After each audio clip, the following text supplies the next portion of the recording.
Hello, good game. Welcome back, ghouls and goblins. Thank you so much for taking the time to support the channel. I hope you're all having a magical day.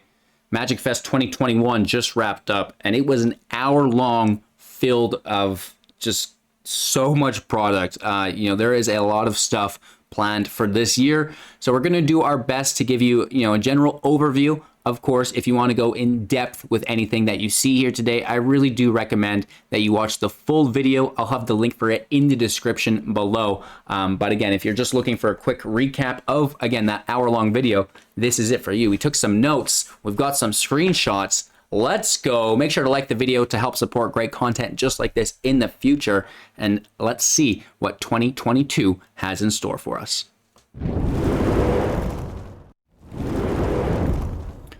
Well, looks like it's going to be a weird year. No, this was probably one of the funniest moments in the video or the event. Mark Rosewater came in as an astronaut and explained one of his new offsets, which is really cool. And we'll talk more on that in a little bit. But for now, let's get into some of the new sets that we'll see.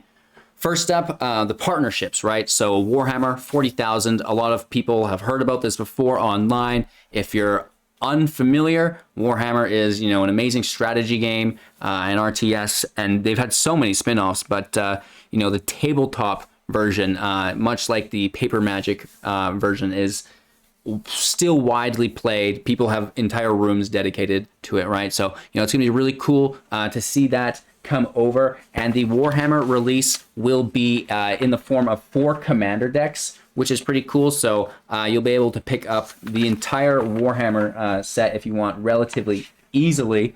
Moving on, we do have Lord of the Rings, Tales of Middle-earth. Now this is really exciting as well. A lot of us heard about this, but weren't sure if it was confirmed or not. It is, and the great thing about this, it's a full release. So, we'll have it in Paper Magic, we'll have it in Arena, and we'll also have 4 commander decks for it as well, which is pretty cool.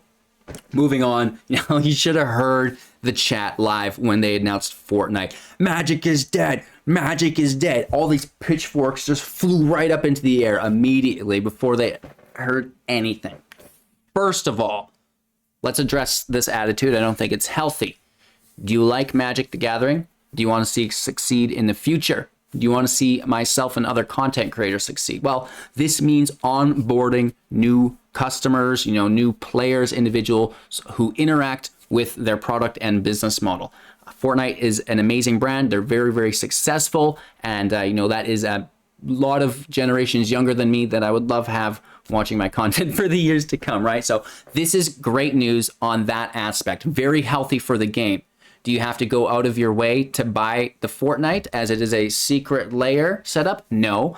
Are there new cards? No. They're all reprints, right? So you're just getting that cosmetic flair if you do like Fortnite, and we get to onboard a whole bunch of new people, hopefully, as well, which is pretty cool. And I heard someone mention in our own personal community that this was the tax for allowing Magic the Gathering Arena in the Epic Store, which cracked me up pretty good.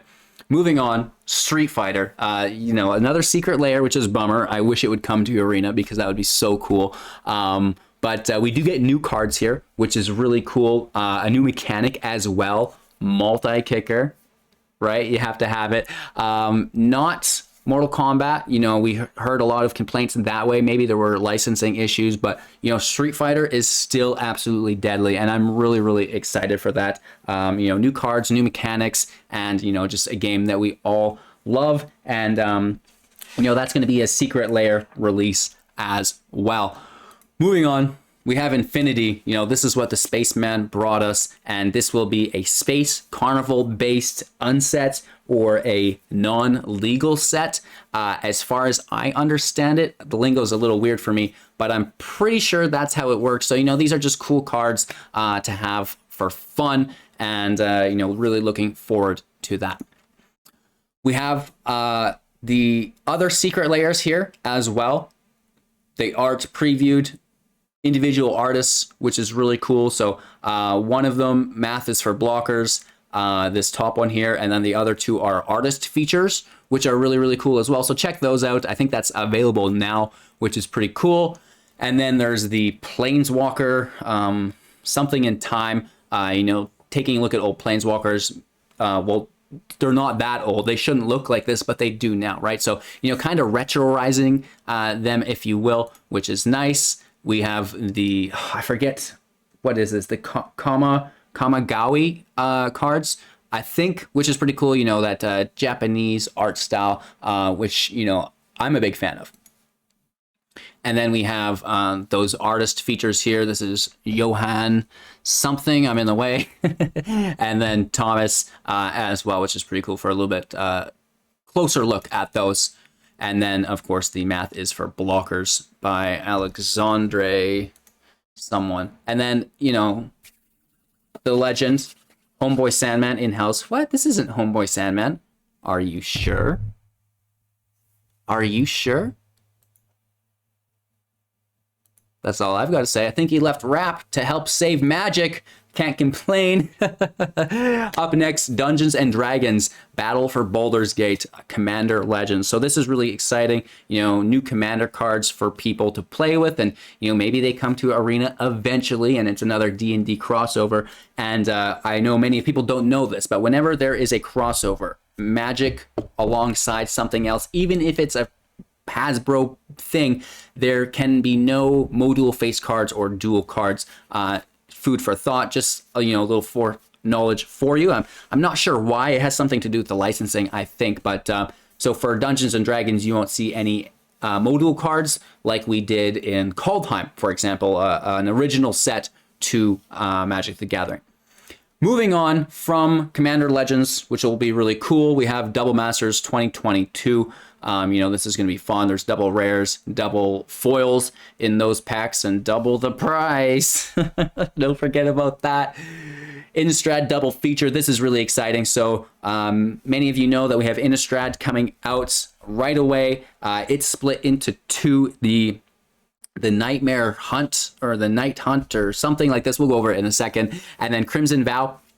This is going to be the two of them together. Featured cards from each set into one, meant for a draft experience, which is really cool. So they're going to have that monster alternative art style. And I know that there's supposed to be featured cards from those two sets, but if I don't get a Frankenstein alternative art style, I'm going to freak out.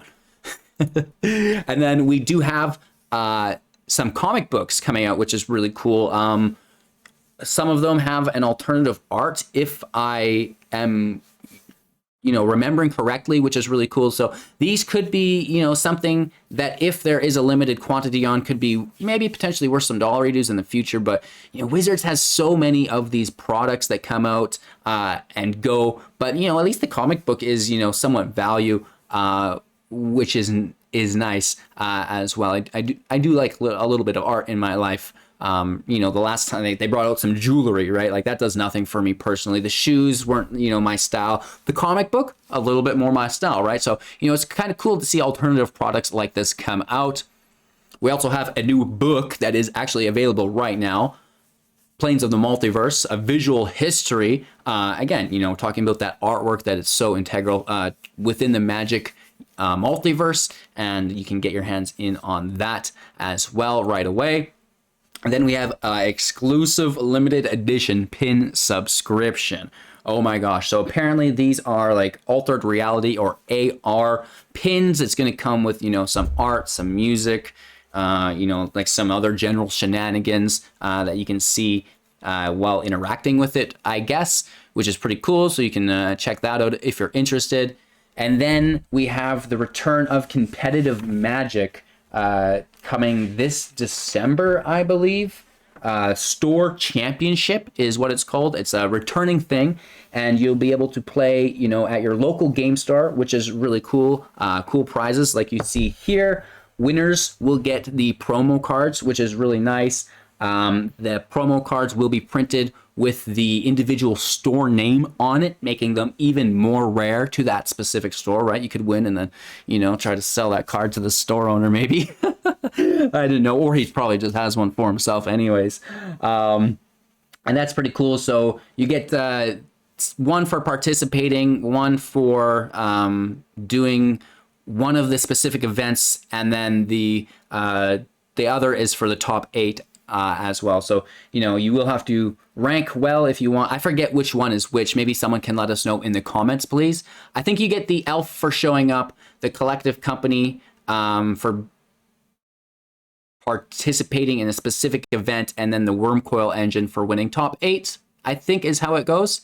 I'm not entirely sure on that. Someone will have to let us know. But again, the return of paper magic in person via your local game stores is absolutely amazing, you guys. Be responsible, you know, wear a mask if you're not vaccinated, stuff like this. But just go have fun, right? You know, be cautious, of course, but, you know, I'm really looking forward to maybe even potentially traveling to my first Friday Night Magic. And I know that seems weird. You're like, what are you talking about? You do this for a living. Well, it is over 200 kilometers away to my nearest local game store. That's 400 kilometers both ways.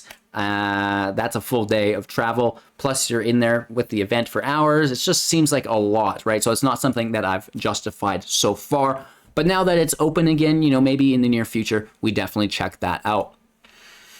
What you guys came here for, 2022 Kamigawa Neon Dynasty. So think of futuristic Japan, or you know, stuff like this. They showed us a ninja, right? So ninjas, samurais, to get you in the mood of the futuristic style, right? So laser blades, you know, that comes to mind, which is nice in Q1. And then we have the Streets of New Capenna. This is a gangster oriented or a mob themed set, which is really cool. And then Dominaria United, so returning to Dominaria. So let's slow things down a bit, which is cool. And then finally, the Brothers War, which should be exciting as well. So if you want to learn more about these, again, check out that full video. They go through it. They're talking about the lore of each individual one, what you can look forward to within the planes that we're visiting, which is really cool. So definitely the link for that is in the description below. And we have a few more things here, I believe.